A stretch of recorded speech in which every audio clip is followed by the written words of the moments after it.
Hi, my name's Sean Ralston, and I just had surgery 2 weeks ago on my ankle. Still in a cast.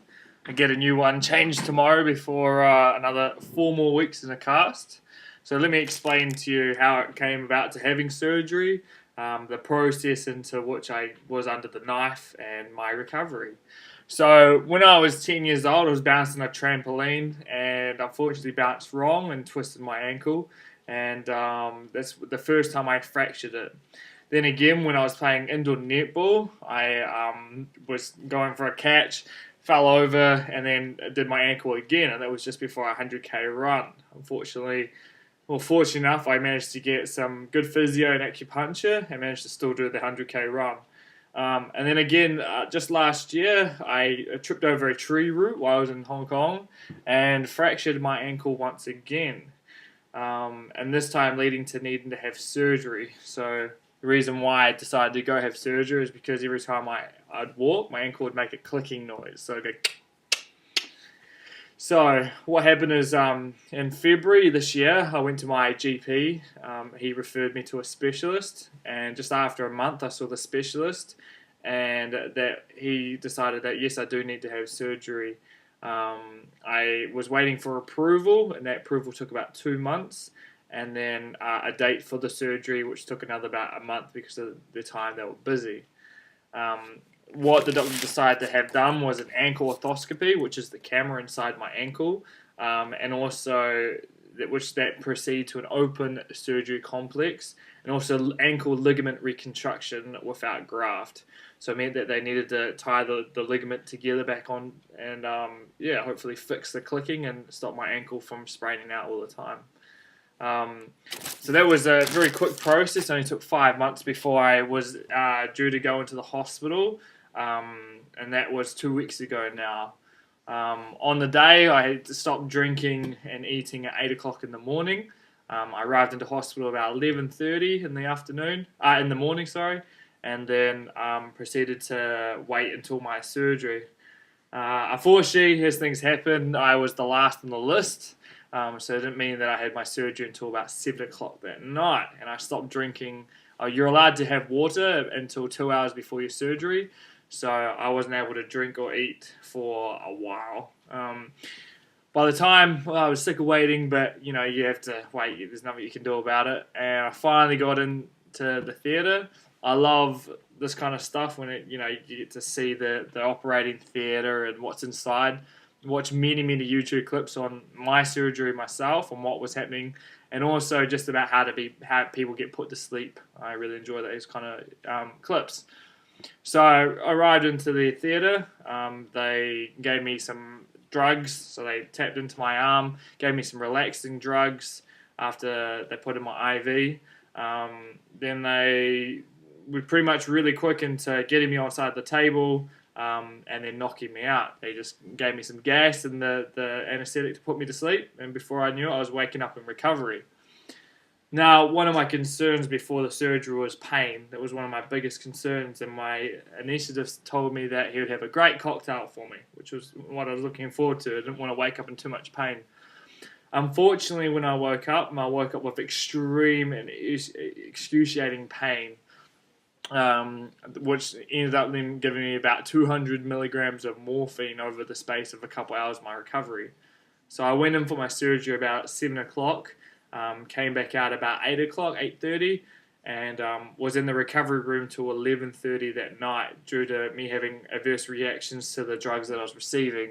I'd be lying there, and then I'd just, with the pain, have hot flushes, and felt like I was almost going to pass out. But apparently that's just the normal if you're having that amount of drugs that I was having.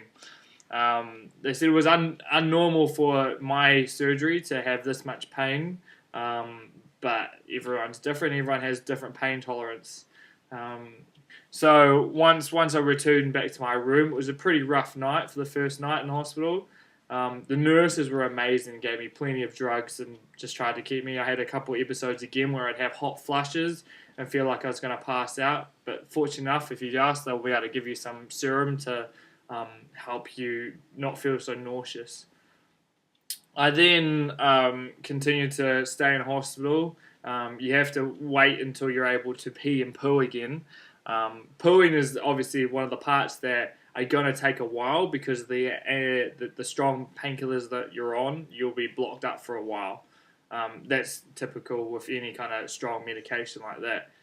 Peeing side of things, unfortunately, I wasn't able to pee, which I found very weird because I normally can pee like anyone else.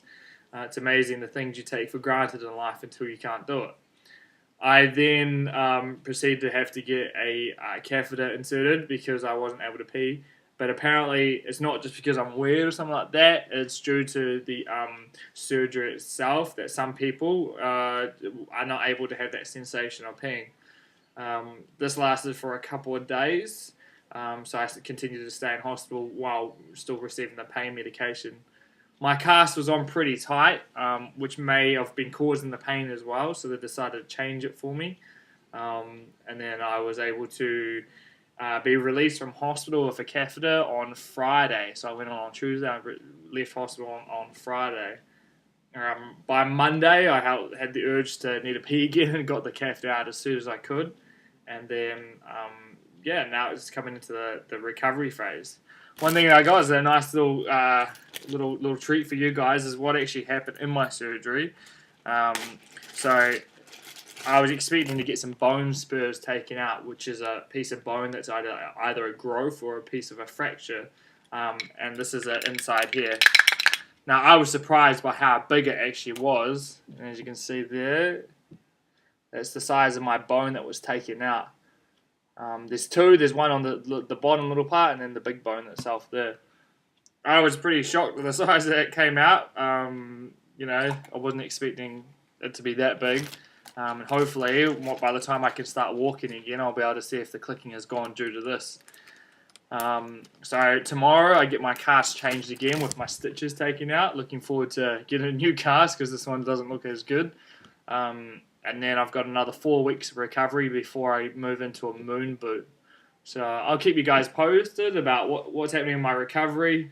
We'll go from there. So hope that you find this video interesting. Any questions or anything like that, feel free to ask. Don't worry about being put to sleep. You just need to relax and know that you're in great hands. And about pain, don't worry about that either. Don't worry, I've got my fair share of medication. The main thing is to remember to always keep up to date with your paracetamols, your Panadols, because they are your baseline drug that you need to keep on top of. If you have a baseline of paracetamol and then taking your codeine or your morphine or your tramadol that you'll receive, that can keep everything on top. They say usually about every 4 hours, but I've been told every 3 hours with alternating between the two. Just remember to be happy, think positive, because it's only a short time before you'll be out and about. And like me, I'm an outdoor person, and I can't wait to get back outside and start running again. So, again, any questions, feel free to ask. Cheers, bye.